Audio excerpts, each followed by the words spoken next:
What up, Poly fam? This is your girl Vita. Hey, how you doing? And I am coming to you because I want to do a video to the men. So, a lot of men, I notice in poly groups, especially in triad situations and V-type dynamics, a lot of the women complain about the other women, but they don't do a lot of complaining about the men. And, they make it seem like the men are just Prince Charming. And, especially, and, you can say what you want to say, but a lot of secondaries do that a lot. I see that a lot, and it's really, really, and I say secondary for lack of a better term, or third for lack of a better term. They make it seem like, the wife is just this crazy jealous person and the man is just blameless and he's so wonderful and he's so awesome to me. And I'm telling you that that's not true, because I guarantee you if that guy was doing everything that he was supposed to be doing with his wife, y'all wouldn't be having the problems that you're having. So, I'm going to do a video, guys, you're not getting off the hook. And I'm going to talk about from my wife's heart to husbands, things that I would have wanted my husband to do, or things that I would have wanted my husband to do more of. And I do want to start this by saying that I have a wonderful husband. He's amazing.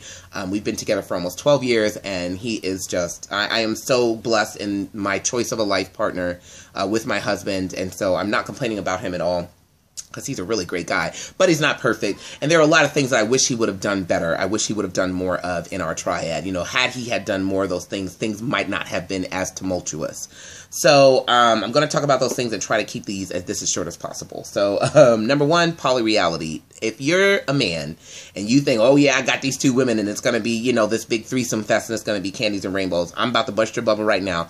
That is not what the hell it's going to be, okay? I think a lot of times men get in these situations and all they think about is the sex. Oh, it's going to be this great, threesome sex fest, and I'm going to have these two women, and, everybody's going to be looking at me like, wow, this guy has two chicks, and I'm telling you, it's a load of malarkey. Think about all the things that frustrate you about having a wife or dealing with a woman or having a female partner, and then multiply that by two. Two sets of emotions, two sets of mercurial moods, two sets of all those confusing things that, you deal with being with, a woman, and you're going to multiply that by two, so get that mentality out of your brain that it's just going to be, this, it's just going to be this harem, and, they're all going to be just serve you. And no, it's going to be work. There's going to be a lot of emotion to deal with. There's going to be a lot of jealousy to deal with. A lot of times I think guys think, well, if I'm in a triad and my partner is with that woman, then she's not going to be jealous of my interaction with that person. That is so not true. I think in a lot of instances, especially in triad situations, it's even more jealousy because, in a V situation or in a situation where your husband has an outside partner, a lot of the interaction that happens between your husband and that other significant other, you don't really see, you don't really witness. It's happening apart from you. But in a triad situation, or even in maybe like a live-in situation, you're seeing that, you're viewing it. And so I even think that the opportunity for jealousy is higher in those kinds of dynamics. So, you need to have a realistic view of what it's actually going to be like, so that you're not so surprised when it's not cupcakes and rainbows all the time. Number two, you need to address your wife's fears with compassion and not annoyance. Sometimes I'd come to my husband with feelings, and he would get so annoyed, and it would just hurt me even more, because I'm coming to him in a vulnerable moment and talking about my insecurities and stuff, and I don't want to be, I don't want someone to be annoyed with me that I'm doing that. And I think the reason why he was doing it is because it was just such a foreign concept to him. Why was I insecure? Because in his mind, he's like, I've been with you for 12 years, Vito. We've been together for this really long time. Why are you worried? Why, he could not see why I was concerned, but my feelings were important. However unsubstantiated they were valid, they were important, they deserved to be addressed. I wanted him to deal with them, and I wanted him to deal with them with compassion and understand where I was coming from. I wanted him to reassure me in those moments and say, hey, I love you, you're awesome, I still think you're sexy, I still think you're beautiful, you're my wife. I wanted to be reassured in those moments. I did not want him to be annoyed and frustrated because, oh my gosh, he had to deal with my emotions. I mean, is that really so terrible? As a man with more than one woman, you're in a very privileged position. You know how many guys out there would want that? And so what? You got to deal with some extra emotion. Deal with it. You wanted two women, right? So you got to have to deal with what having two women is like. So, having this like, oh my God, we got to talk about feelings again. It's like, yes, you do, but that's the price you have to pay. Number three, you need to share your own feelings. One of the things that frustrated me about our triad is my husband would not really talk about his feelings about things, and so it made me feel like he didn't care about me because, he just never talked about his jealousy, never talked about, or rarely talked about his insecurity, times when he felt, threatened or anything like that, and so it kind of made me feel like he didn't really care about me, and also it didn't really help me to see things from his perspective. I think I almost had more compassion for our lady than I had for him. But the reason why is because, you know, he never really opened up to me about those things. And so we need to hear your voices. We need to hear about the things that you guys go through, the real shit, not that surface garbage, but, you know, the real stuff that you guys deal with, you know, because we want to be compassionate for you, but we can't be compassionate for you if we never hear your perspective. Number 4, NRE, curb your enthusiasm. Recognize that your relationship with this person, especially if you have a pre-existing relationship, or if you're someone like us, like we were together for like 10, 11 years before we started to open up. You know, when you have NRE and you're all excited and googly-eyed about this new person and you're acting like a little schoolboy, you know, with your little schoolgirl crush to your wife, that makes her feel like shit. Okay? I felt like the most unattractive, unappealing person in the world. I felt like old news. I felt like he was just obligated to me, but his desire was for her. She was younger than me, shorter than me. I mean, literally, our lady was the living embodiment of all of my insecurities. It was like someone took every insecurity that I had and they put it in one person. No joke. I mean, it was uncanny. And, you know, I felt so undesirable by him. I felt like he was just all, ooh, about her. And with me, it was just like, you know, you have to recognize that and say, okay, yeah, I'm excited about this person. I'm not gonna lie. Yeah, they're new. You know what I mean? And I'm excited about having this new person, but I'm still excited about you. You still excite me. You still turn me on. I still desire you. I'm still glad that I'm in a relationship with you. You need to convey that to your partner. You shouldn't just go, well, she should just know that. We've been together for 12 years. No, we need to hear that. We need you to remind us of that. And however long it takes for you to get that through our brains, you may never get it through our brains. You need to keep trying. We need that same zeal that we're watching you exhibit with that new person. You need to exhibit that zeal with us. 5, continuity. One of the things that frustrated me sometimes in my triad with my husband is I feel like the story that he painted to me about his relationship with her wasn't the story that was being painted, you know, or the picture that was being painted when they were together. And so I felt like the story that he was giving the two of us was not the same story. And so it made me feel like he wasn't being honest. And I think the reason why he was doing that was because he was trying to he was kind of watering down things because he was trying to be sensitive to my feelings, and he was trying to, you know, avoid, you know, a blow up or avoid me, you know, getting overly emotional about things. But it ended up being counterproductive because, you know, it felt like he was insulting my intelligence. You know, don't downplay your relationship with the other person to your existing partner, because, you know, don't insult their intelligence that way. They can see, they know you, they can see you, they've been with you, they can see the way you're behaving, and so they know that you have strong feelings for this person. If you have strong feelings or different things like that, you need to convey the realness of your relationship with that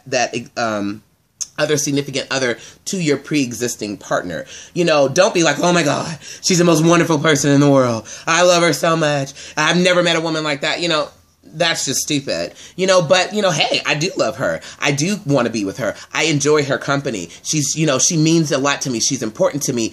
But so are you. So, you know, you need to have continuity in the pictures that you're painting to each partner. Be honest.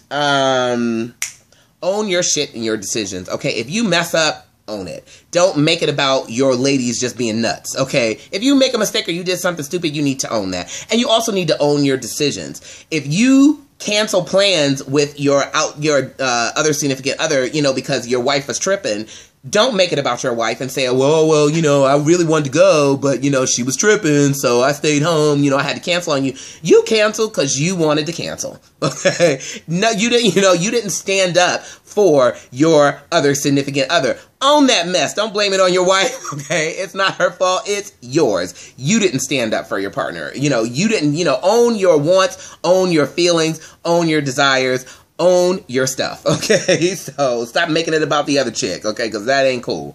Number 7, sometimes you're going to have to be the voice of reason. You're dealing with women. Women are more emotional. You know, yeah, there are, and I'm speaking in generalities here, you know, but usually women are more emotional. Men are much more pragmatic and much more logical. Sometimes you're going to have to be the voice of reason. In the midst of the shitstorm, you're going to have to say, hey, hold on, wait a minute, woo. You know I love you, right? You know I care about you, right? You know you chose to do this, that nobody's forcing you to be here. This is a decision that you're making. You know that my other significant other is a person. They're a human being, and, you know, you shouldn't really be treating them this way. You know, sometimes you are going to have to be the voice of reason, you know, in the midst of the emotional storm. So own that position, take that on and say, okay, you know, hey, yeah, you tripping right now. You know, I'm going to let your emotions have a space, but now I'm about to hit you with some logic and some reason. You know, you're going to have to tap into that emotional, that logic part, that logical part of her brain. Number 8, don't baby her emotions. If you have a date with your other significant other and your wife throws a hissy fit and she said, okay, yeah, you can go on this date, or you told her about this date or whatever, and, you know, she throws a hissy fit, don't baby her. Okay, babe, well, I'll stay home.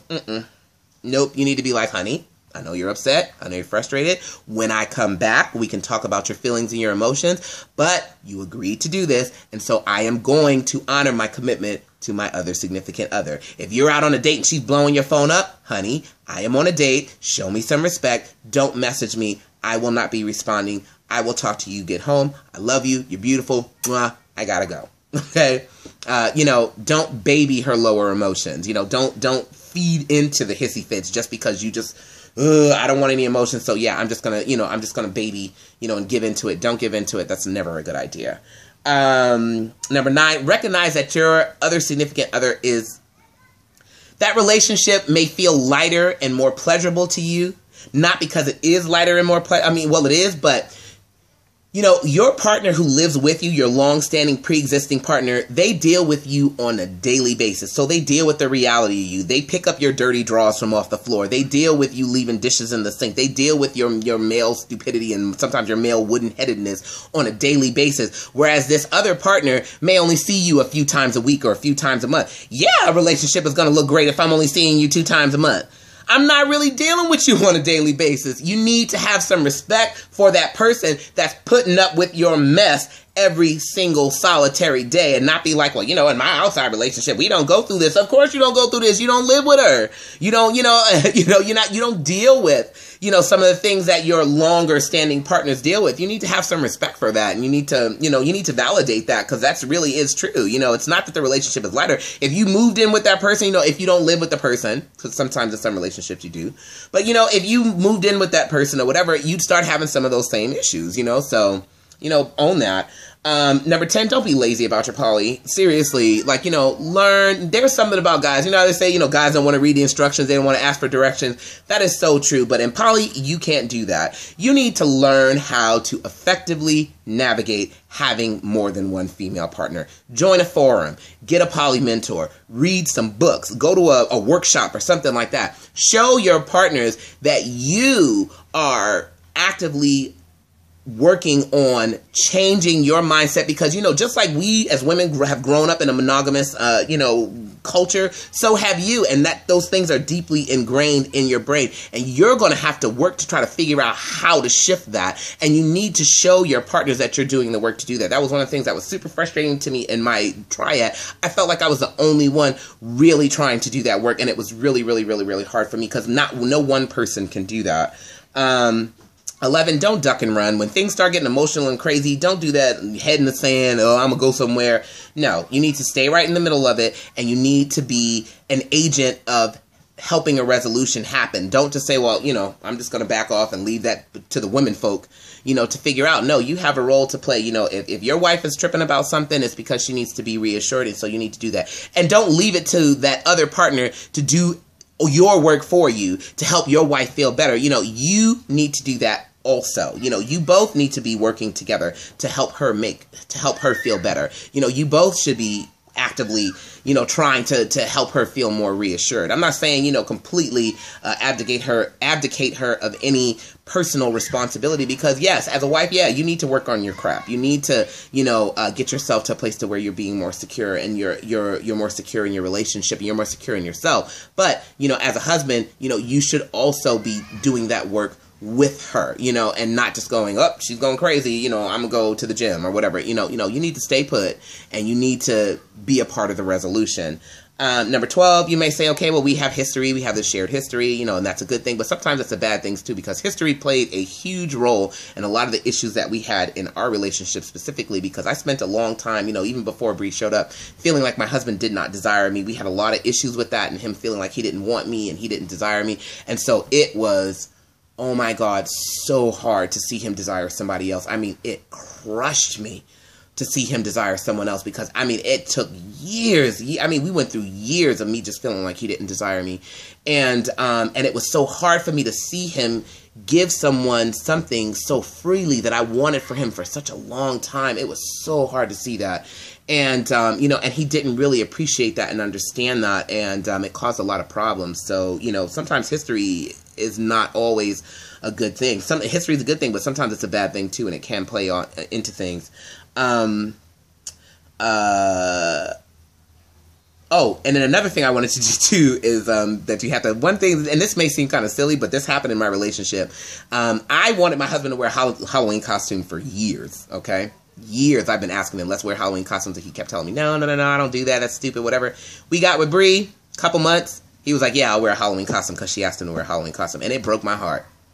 I would literally say to him, I said, why do you give her so freely what it took me years to get from you, and some things I never got, you know, and you just give it to her so freely. What I didn't really realize was that it almost felt to me like she was benefiting from my blood, sweat, and tears for 10 or 11 years of dealing with his just, you know, wooden-headedness, and here she comes in and she's in the golden era of my husband, you know, but I dealt with, you know, all the other stuff, and so now she's benefiting from my toil and tears and blood and sweat and all that stuff like that. You know, you need to acknowledge that, you know what I mean? You need to acknowledge that, you know, if she's having that, and I've read that in other places, you know, where, you know, different women said that they saw that, you know, and you need to say, you know what, honey, you're right, I was an idiot, you know what I mean? I should have wore a Halloween costume for you, you know, but I'll wear one now. Like, you know what I mean? You know, I'm sorry that I didn't give in to you for that. But, you know, I can't do anything about what happened back then, but I can do something about what happened today. You know, I can do, what else would you like me to do that I've never done? You know, I mean, I'm a different person now. You know, I'm gonna open my eyes and try these different things.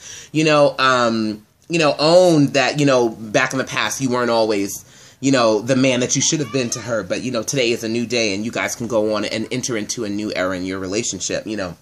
You have to nurture your pre-existing relationship, and you have to stand up for your outside relationship also. You have to learn how to navigate sometimes being in the middle. Being in the middle is never fun. I know that, and I know that it's hard. It was very hard for your husband, but it can be done, you know, but you have to, and honestly, you have to stand up for yourself and your feelings. You can't just say, well, I'm just going along with the flow. A lot of times he did, oh, I'm just going along with the flow. No, you need to get and tap into yourself and figure out what it is that you really want from your relationships, and then you need to communicate that to your partners. You need to communicate that to your other significant others. You need to communicate that to your spouse. Most importantly, you need to communicate that to yourself, instead of just, oh, well, I'm just going along with what she says, and I'm just going along with what she says, because there's going to be times when they're at odds.